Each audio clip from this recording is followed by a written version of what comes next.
What if I told you that the same building where a young black woman was humiliated and told she'd never amount to anything is now owned by that exact same woman? What if I told you she didn't just buy it out of spite, but transformed it into something that's changing hundreds of lives? And what if I told you that the people who rejected her are now paying her rent every single month? This isn't just a revenge story. This isn't just an underdog tale. This is the story of Renee Lawson, and how one moment of discrimination became the catalyst for building an empire that nobody saw coming. By the end of this video, you'll understand why sometimes the worst day of your life can become the foundation for your greatest victory. But before we dive into how Renee went from being rejected at a job interview to owning a multi-million-dollar building, let me ask you something. Have you ever walked into a room and immediately felt like you didn't belong? Have you ever had someone look at you and decide your worth before you even opened your mouth? Keep that feeling in mind, because what happened to Renee that Tuesday morning in downtown Chicago would change everything. This is another story from Touching Boss Stories channel. Please like, share, and subscribe. It encourages us to serve you with the best of stories. It was September 15, 2018. Renee Lawson had been unemployed for 3 months. She'd graduated from Northwestern with a business degree, had internship experience, and spoke 3 languages fluently. But in those 3 months, she'd sent out over 200 applications and gotten exactly 12 interviews. The math wasn't adding up, but Renee kept pushing. This particular morning, she was interviewing for a marketing coordinator position at Hartwell & Associates, a mid-sized consulting firm that occupied floors 15 through 20 of a gleaming downtown building. Renee had researched everything about this company. She knew their client list, their recent campaigns, even the coffee they served in their break room. She'd practiced her answers until they were perfect, bought a new blazer with money she couldn't afford to spend, and arrived 30 minutes early. The moment she stepped off the elevator on the 15th floor, something shifted in the air. The receptionist, a blonde woman who couldn't have been much older than Renee, looked up from her computer with an expression that said everything. It wasn't just a surprise. It was confusion mixed with something darker. "Can I help you?" The words came out flat, mechanical, like she was asking someone why they were in the wrong building. "I'm here for the 2 o'clock interview. Renee Lawson." The receptionist's fingers hesitated over her keyboard for just a moment too long. Her eyes did a quick scan up and down, taking in Renee's professional attire, her confident posture, her natural hair styled in a neat twist. "Are you sure you're in the right place?" Now, let me pause here for a second. That question might seem innocent to some people watching this video. But if you've ever been the only black person in a corporate space, if you've ever walked into a room where your presence immediately changes the energy, you know exactly what that question really means. It's not about being lost. It's about being seen as someone who doesn't belong. Renee felt her stomach tighten, but she kept her voice steady. "Yes, I'm sure. Marketing coordinator position, 2 o'clock with Mr. Hartwell." The waiting area was filled with other candidates. All white. All looking like they'd stepped out of the same corporate catalog. As Renee sat down, she could feel the glances. Some were curious. Others were knowing smirks, like they'd already decided how this story would end. One woman, sitting directly across from her, leaned over to the man next to her and whispered something. They both looked at Renee and stifled laughs. The man shook his head and muttered something about quotas, just loud enough for Renee to hear. This is where most people would start doubting themselves. This is where the voice in your head starts asking if maybe you really don't belong here. But Renee had something these people didn't understand. She had a mother who cleaned office buildings at night so Renee could go to college during the day. She had a father who worked 2 jobs and still made it to every single one of her school presentations.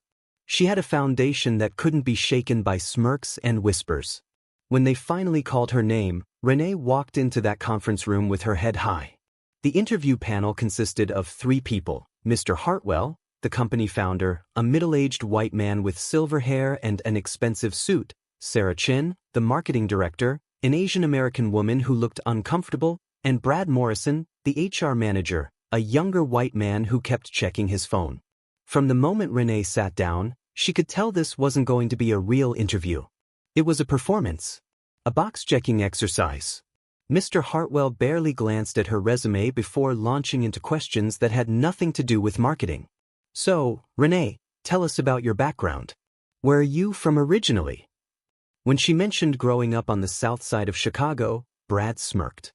When she talked about her college achievements, Sarah nodded politely, but her eyes were already glazed over.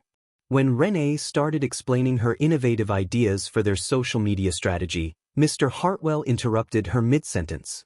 "You've got big dreams," he said, leaning back in his chair with that condescending smile that every person of color knows too well. "But to be honest, this might be too fast-paced for someone like you. We work long hours here. We have demanding clients. It's a very intense environment. Someone like you." Let that phrase sink in for a moment. In 4 words, Mr. Hartwell had reduced everything about Renee, her education, her experience, her potential, to her skin color and his assumptions about what that meant. But Renee wasn't done. She leaned forward and said, "Mr. Hartwell, I've worked 2 jobs while maintaining a 3.8 GPA. I've managed social media campaigns for 3 different nonprofits simultaneously. I speak Spanish and Mandarin, which could help you expand into new markets. I've analyzed your current digital presence, and I have specific ideas about how to increase engagement by at least 30% within the first quarter." The room went silent. Sarah looked impressed despite herself. Brad finally put down his phone. Mr. Hartwell's smile faltered for just a moment before returning full force. "That's enthusiastic," he said. "But enthusiasm isn't always enough in the real world. We need someone who can fit into our company culture. Someone who understands our clientele." Company culture. Another phrase that sounds innocent but carries weight. What he was really saying was, we need someone who looks like us, talks like us, and won't make our white clients uncomfortable. The interview ended abruptly after that. No follow-up questions about her ideas. No interest in her portfolio. Just a handshake and a "we'll be in touch" that everyone in the room knew was a lie. As Renee walked back through the waiting area, she could feel the other candidates watching her. Some looked smug, like they'd known this would happen. Others looked sympathetic but relieved that the competition had just been eliminated. The elevator ride down felt like the longest 20 seconds of her life. As the doors opened to the lobby, Renee saw her reflection in the polished marble floors. She looked professional, capable, and confident. But in that building, none of that mattered. She walked outside into the Chicago afternoon, and that's when the tears came. Not tears of sadness, but tears of frustration and rage. She'd done everything right. She'd prepared perfectly. She'd presented innovative ideas that could have genuinely helped their business. And none of it mattered because of assumptions made before she even opened her mouth. Standing on the sidewalk outside that gleaming building, Renee made a decision that would change everything. She wasn't going to let this break her. She wasn't going to shrink or dim her light to make other people comfortable. And she definitely wasn't going to forget the address, 1247 North Wells Street. As she walked to the train station, Renee turned back one more time to look at the building. 25 floors of glass and steel reaching toward the sky. She memorized every detail, the way the afternoon sun reflected off the windows, the company logos in the lobby directory, the marble steps leading to the entrance. "One day," she whispered to herself, "one day, I'm going to own this place." If this story is already giving you chills and you want to see how Renee turns this rejection into the ultimate comeback, please subscribe right now. Trust me, what happens next is going to blow your mind. Have you ever been underestimated because of how you look or where you come from? Drop your story in the comments below. I read every single one, and your experience might inspire someone else who's going through the same thing right now. Most people would have gone home that day, cried it out, and moved on to the next interview. But Renee Lawson wasn't most people. That rejection didn't break her spirit, it forged it into something unbreakable. The first thing she did when she got home to her small studio apartment was write down everything she remembered about Hartwell and Associates. Their business model, their client list, their weaknesses. If they thought she wasn't good enough to work for them, she'd build something so much better that they'd regret that decision for the rest of their careers. But dreams don't pay rent. Renee needed income, and she needed it fast. Within a week of that interview, she was working 3 different jobs. Mornings, she waitressed at a busy downtown cafe, serving coffee to the exact type of business people who had just rejected her.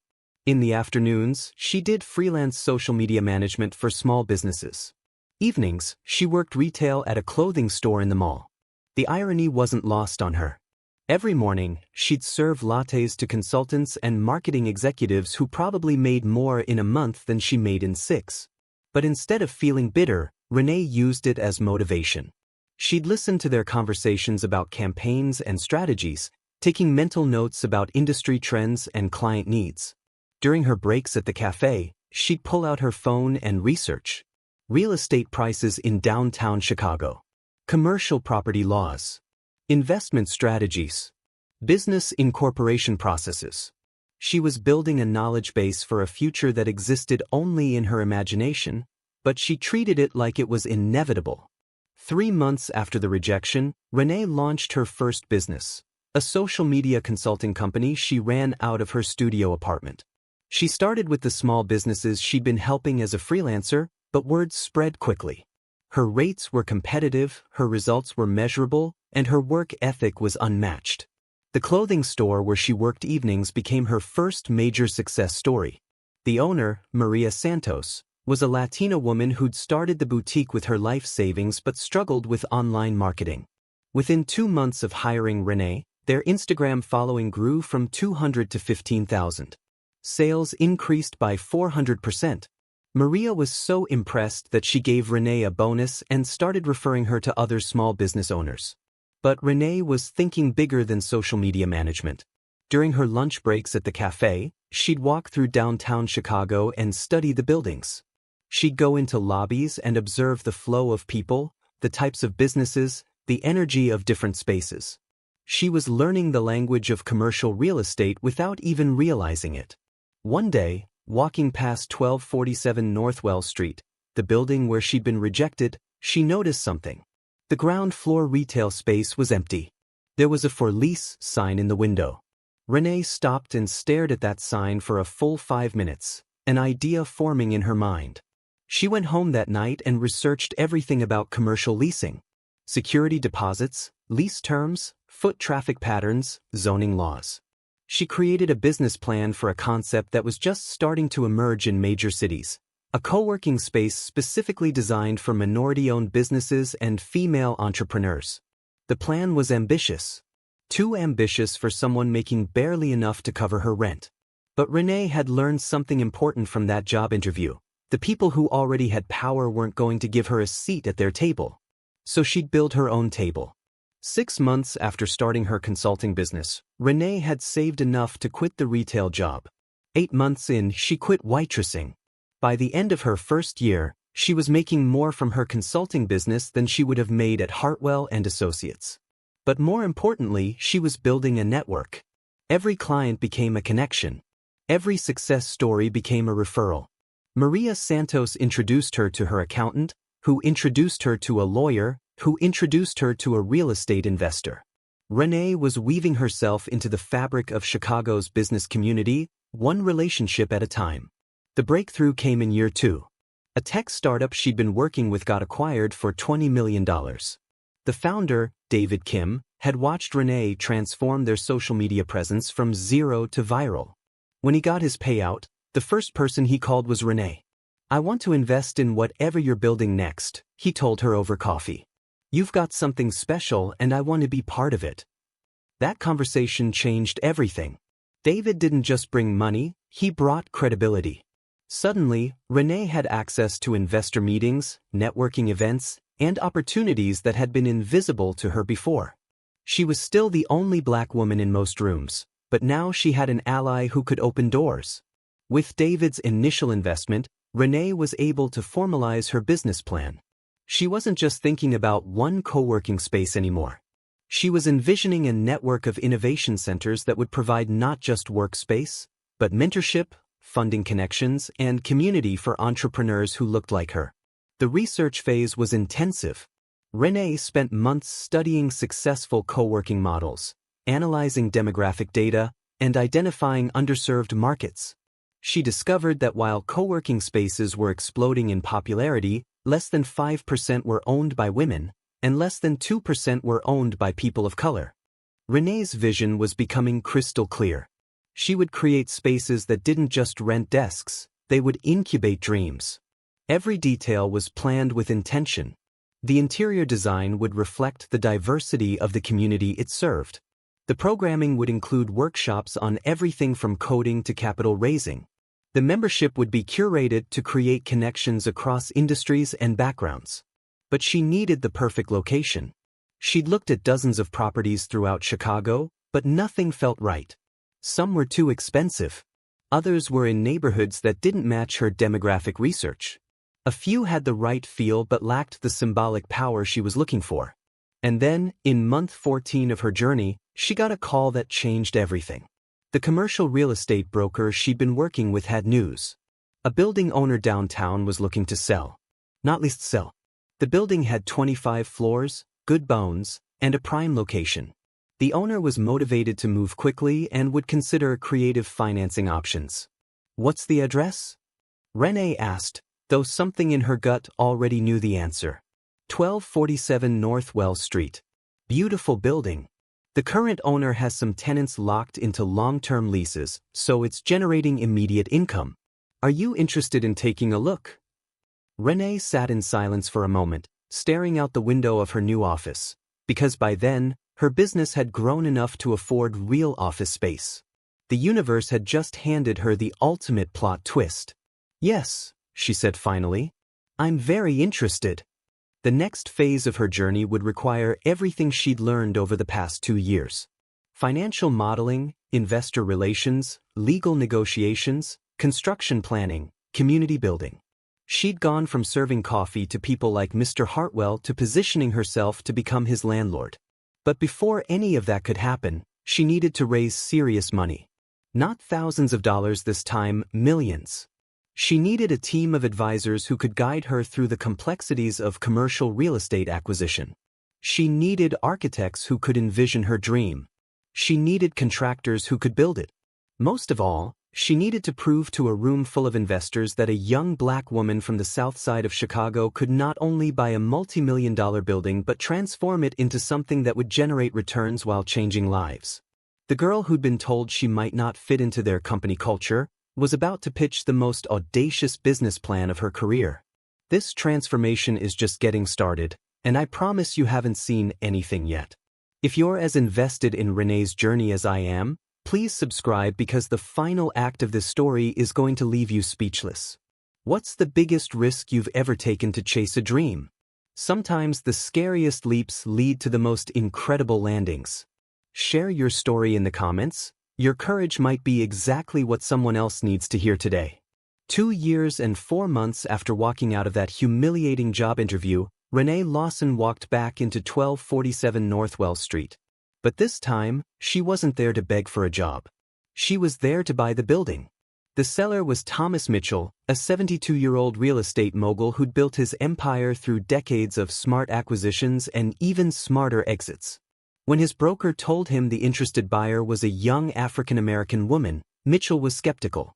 When he learned she was planning to convert parts of the building into co-working spaces for minority entrepreneurs, he was intrigued. The meeting took place in the building's conference room on the 20th floor, just 5 floors above where Renee had been rejected by Hartwell and Associates. The irony wasn't lost on anyone in the room.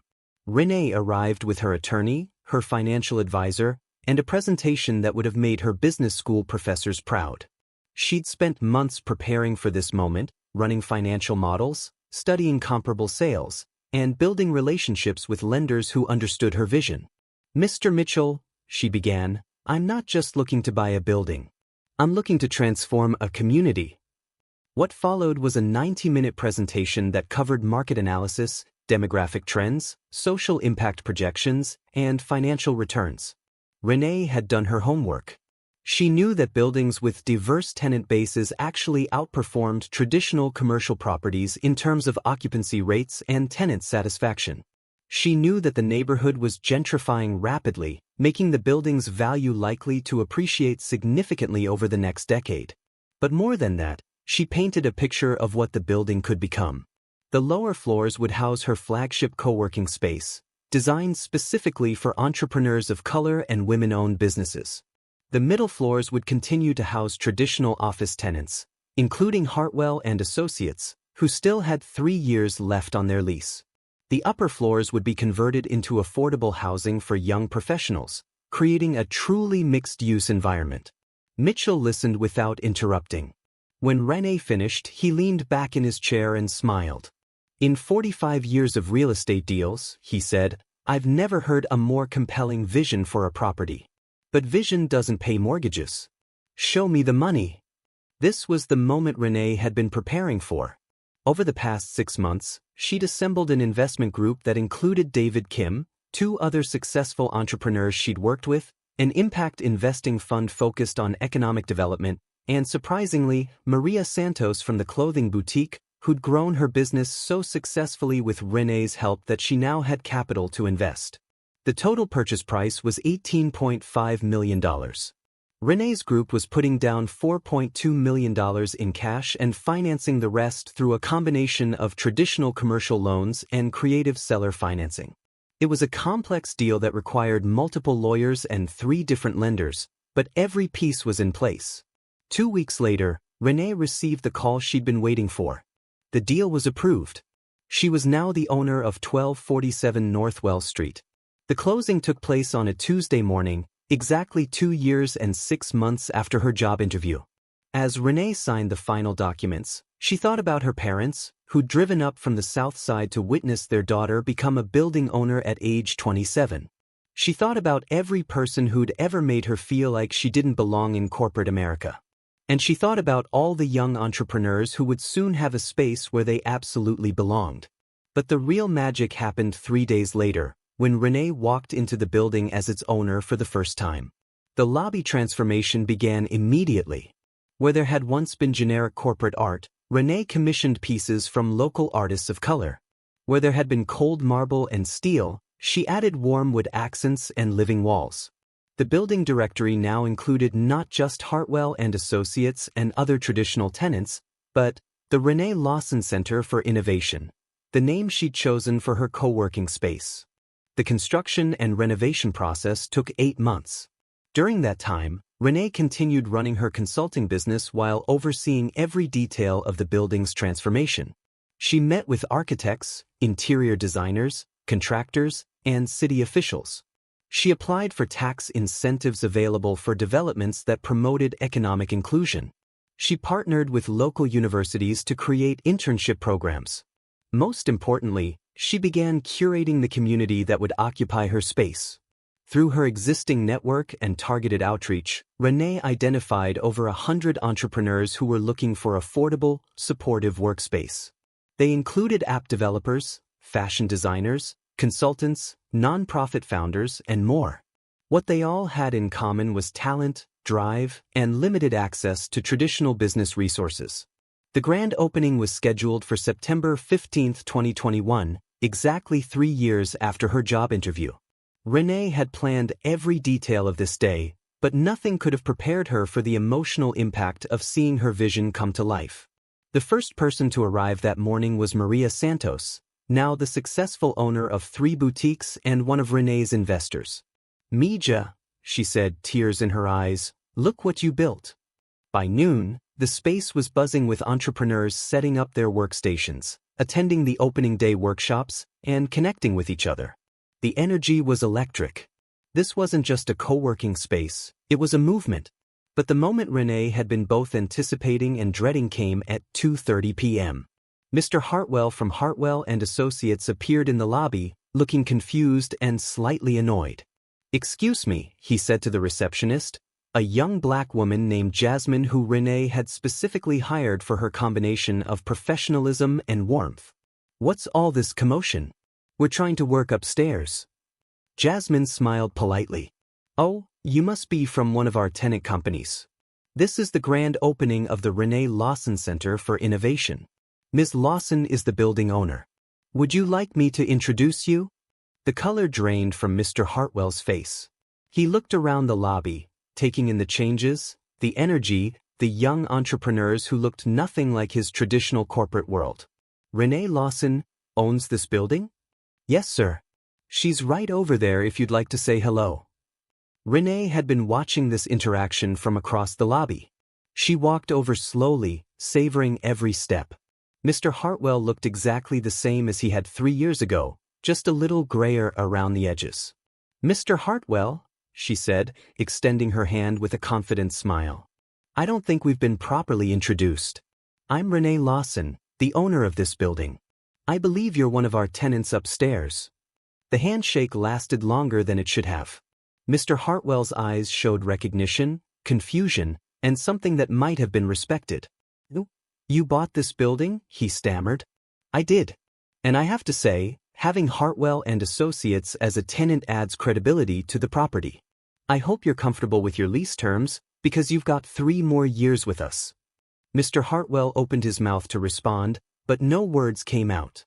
He looked around the lobby again, taking in the diverse group of entrepreneurs, the motivational quotes on the walls, the energy of possibility that filled every corner. I should get back upstairs, he finally managed. Of course. And Mr. Hartwell? If you ever need help with your social media strategy, I know an excellent consultant. That evening, after the last grand opening guests had left, Renee stood alone in her building's lobby. The new plaque next to the elevator read, "The Renee Lawson Center for Innovation," in bold, elegant letters. But more important than her name on the wall was what was happening inside the building. On the second floor, a young Latina was coding the next revolutionary app.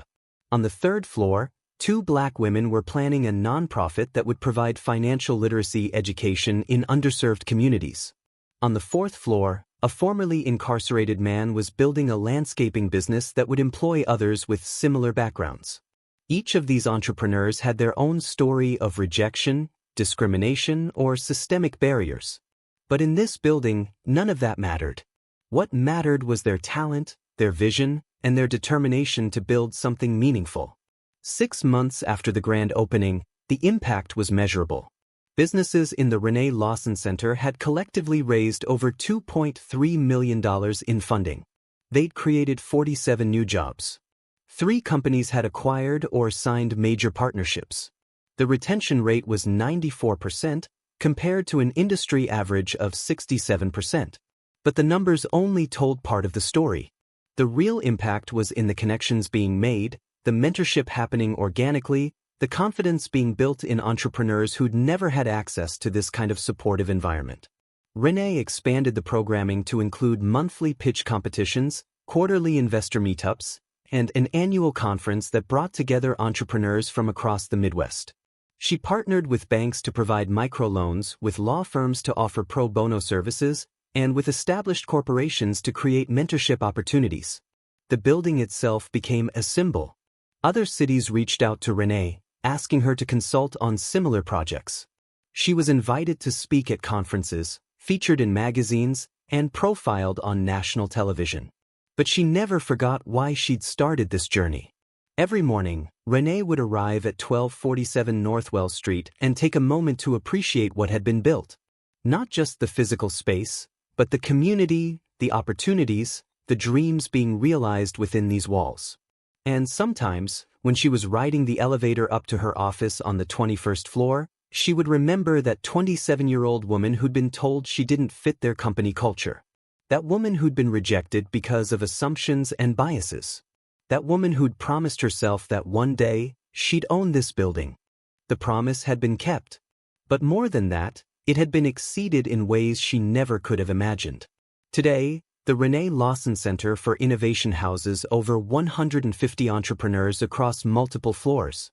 The building's value has appreciated by 40% since Renee's purchase. She's opened 2 additional locations in Chicago and is planning expansions to Detroit and Milwaukee. But perhaps the most satisfying development came 2 years after the grand opening, when Hartwell and Associates decided not to renew their lease.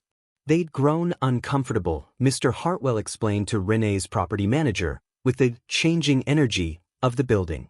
Renee's response was swift and decisive.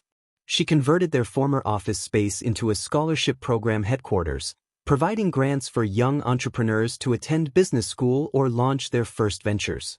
The nameplate outside that office now reads, the Second Chance Scholarship Program, because everyone deserves an opportunity.